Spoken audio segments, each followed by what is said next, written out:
Welcome to the Do Zone, where entrepreneurs go to get things done. I'm your host, Josh Thomas. You can find me on all social media at JT Literally. Each week, I bring on experts from a variety of backgrounds to share their secrets on how to optimize performance so you can take massive action and crush your goals. If you want help to bring in quick cash and wins for your business in as little as the next 7 days, I'm going to give you a simple framework that has worked for me and my clients time and time again at no cost to you. Go to factor1.io now and enter your email for immediate access. Once again, that's factor1.io.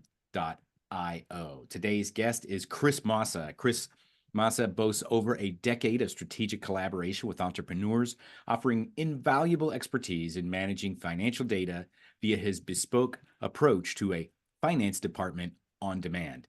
Now, as Chief Strategy Officer of Graphite, he's channeling his wealth of knowledge to empower burgeoning businesses by providing the financial services they need without the overhead operational costs, helping them stay ahead of the curve. Chris, welcome to the Do Zone. Tell us something you believe is the key to getting stuff done that most people wouldn't think of. Hey, Josh, great to be here. Appreciate you having me on. I would say the number one thing for me is, and something I live by, is if it's not scheduled, it doesn't get done. So if you look at my calendar on any given day, every single block of time, every 15-minute, every 20-minute block is accounted for. Even things that are non-meetings, non-calls, non-me doing something with somebody else. If I've got something to do, I put it on the calendar. In fact, I actually spend time the day before making sure that there are no available slots on my calendar at all, so nobody else can control my time.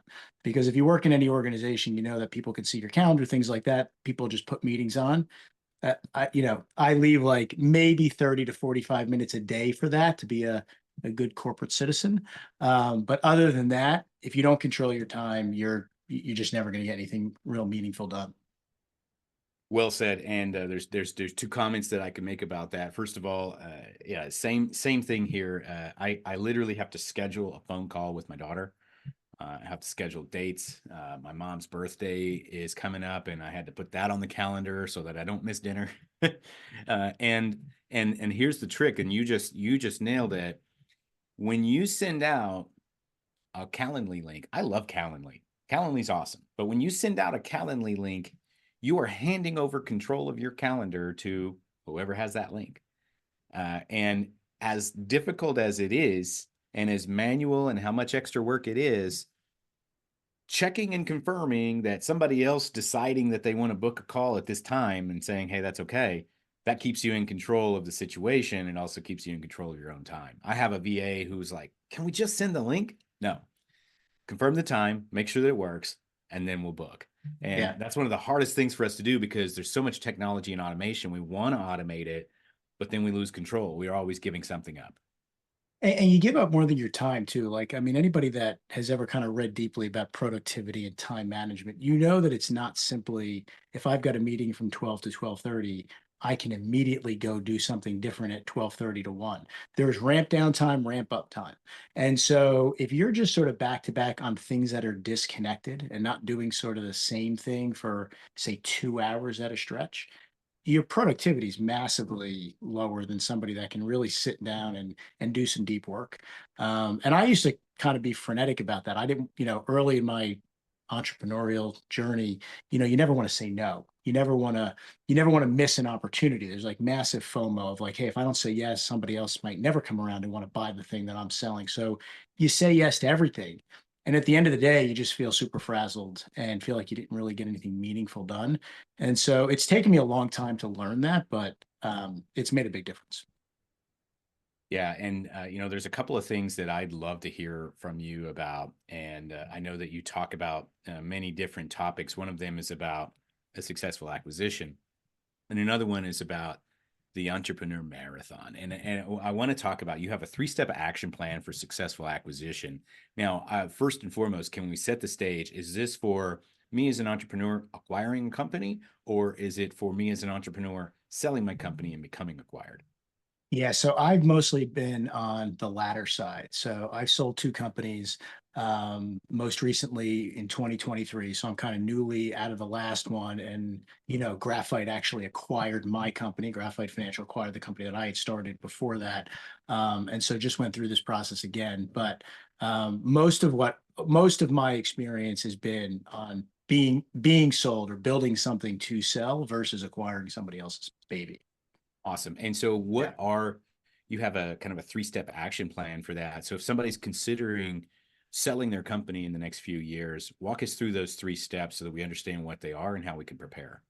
Yeah, I mean, I think it's for me, and you know, the three steps. Some of them were things that were planned for, and some of them were things as I look back, I'm like, oh, I'm really glad we did that thing. So one of them is if you think you're going to run, if you think the company that you're running or part of is something that somebody may want to buy, make it ready to buy tomorrow, even if you have no intention to sell it for 5 years. Like build the right systems and processes now so that when somebody comes and says, hey, I'm interested in that business, your diligence is already ready to go. Like you're doing it on a regular basis. You don't have to go back and create, a year, 2 year, 3 years worth of financial statements or diligence files that somebody may want to look at because nothing slows a deal down more than having to go back and create a bunch of history. So when I was running my company before I moved over to Graphite, like we were sort of built from the beginning to be something that somebody would hopefully one day want to acquire. Now, I didn't know when that was going to be. And there were times when we wouldn't have been ready to do that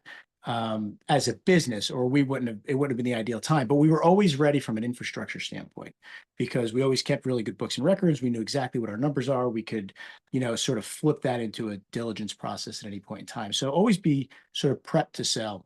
I think always understand too, like this is probably number two. I always used to talk to a couple of mentors of mine and ask them, if you were going to buy my business, what questions would you have? Right. Like, I want to know before the actual buyer comes in, like, where are they going to push? Like, what's going to be interesting to them? And what are they going to say?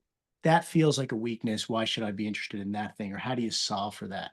And so I had a lot of those answers ready to go, or at least I had the beginnings of the answers. I knew what the weaknesses in the business. I knew what somebody else would look at and say, that thing is a B plus, it's not an A. So talk me through how you're going to get that from a B plus to an A. Because I sort of forced other people to sort of put me in that position even before we were ready to go. And I think the third thing was really to understand And what, before you get into that third thing, I yeah, think you yeah, said something really important here because a lot of times, whatever we're building, it's like our baby, and it's like, oh man, everything's perfect, everything's right. And we're building our baby and we're looking at our baby like, this is a beautiful baby. I love it. And then we go out into the world with our complete baby and we're like, don't you want our baby? And right. everybody's like, dude, that baby's ugly. Like That's right. you need to comb its hair. You need to put some more diapers on it. Like, Right. go ahead and do that before it's formed. Go ahead and do that before it's ready, because what you think is important is not what somebody else thinks is important. And That's and right. I've been learning that. I've been running some paid ads for a new offer that I'm doing, and I've got like 15 different ad creatives, and I'm like, oh man, this one's gonna slay. And the one that's slaying is like the one that's like all chopped and like cut off the image a little That's bit, and right. it's backwards, and it's like everybody loves that one. I'm like, this is my ugly baby. Why don't you like Right. that one? I know that's what a marketer would say. That's why we do A/B testing, right? Because we don't know what's going to hit, right? So I agree with you. I think really having that kind of market feedback before it matters, and with some friendlies too, like with either a mentor or a peer or a colleague or something.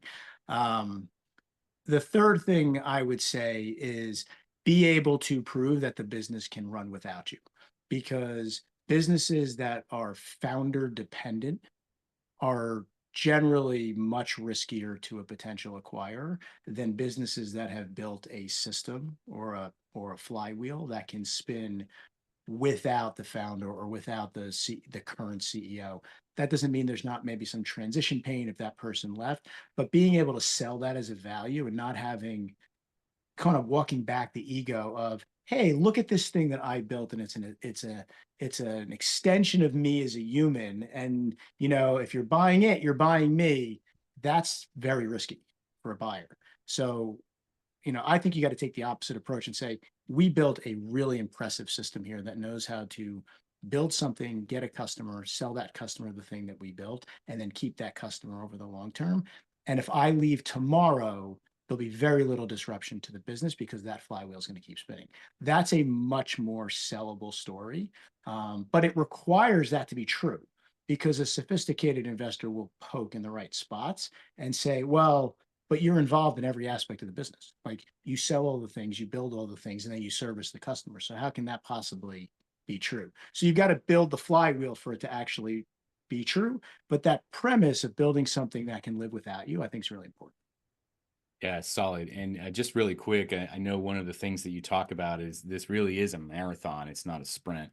As entrepreneurs, I know we tend to want to just run as fast as we can until we hit a wall. But that's not necessarily the best way to grow your business. And so could you just very briefly walk through the idea of treating this entire thing like a marathon, not like a sprint? It's the worst way to run a business, actually. Like if if you're running the business that way, not only are you going to run out of gas, but you're not going to spend money very efficiently. You're not going to deploy capital very efficiently. So, I know you're a big quote guy, Josh. So I'll share one that's always been sort of meaningful to me. Um, People very much overestimate what they can do in a day and underestimate what they can do in a year, right? And so when you start thinking about things over a much longer time horizon, and you really think about the small incremental things you can do every day to build to that longer term goal, it's a far easier and much more enjoyable process in getting there than always feeling like you're sprinting towards something. And so, I'm a long time runner. I've been running for 25 years. I used to run competitively. I still run, a bunch of races every year. And one of the things that you learn in running is this concept of run your race. Don't like you're going to start next to a whole bunch of people in the New York City Marathon, right? Don't run anyone else's race. Don't let anyone else set your pace. Run your race. You got to be aware of others around you. So if you think about running a business, you got to be aware of what your competitors are doing, what your customers care about at any moment in time. That may shift.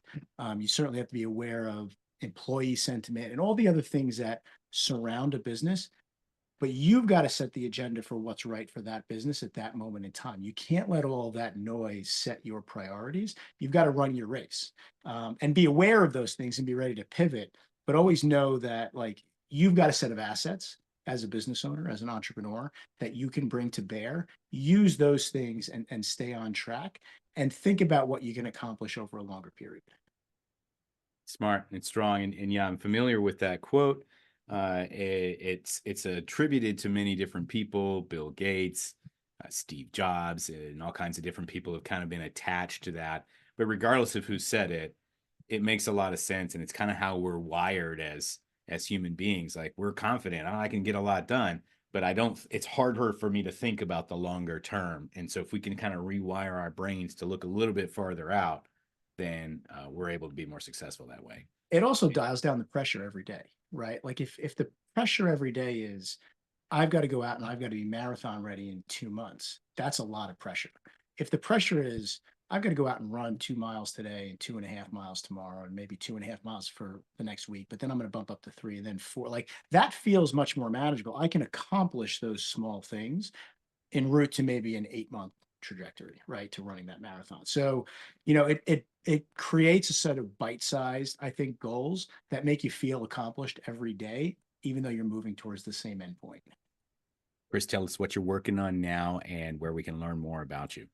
Yeah, sure. So, like you said, Chief Strategy Officer at Graphite Financial, we're essentially a finance department as a service for early stage venture backed companies. So, companies that are growing very quickly and are pivoting, what their financial needs are. They're always in the fundraising space.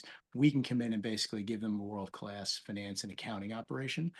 We do it very scalably. We do it across the board. So, it's graphitefinancial.com/podcast. You can learn more about us. I think we've got an offer on there for your listeners, Josh. But I'm part of the leadership team there. I work with our investors pretty closely. We're looking to build a very big platform for our customers to continue to expand those service offerings. So super excited to be doing that. Awesome. Well, hey, we're going to wrap up from here. Thanks so much to our guest, Chris Massa, for coming on and sharing a little bit of wisdom, not only about how he gets stuff done, but about how to get your business acquired in 3 simple steps. For those of you who want to connect with him, you can go to graphitefinancial.com. And whether you're on your morning commute, in the gym, or somewhere out in the field, snap a selfie, tag me at JT Literally. Show me what you do while you're in the do zone. And one more time, if you need a quick injection of cash into your business right now, I got a free gift for you. Just go to factor1.io, enter your email, and I'll give you immediate access. Know this, you are Factor One for your own success. Now let's get to work.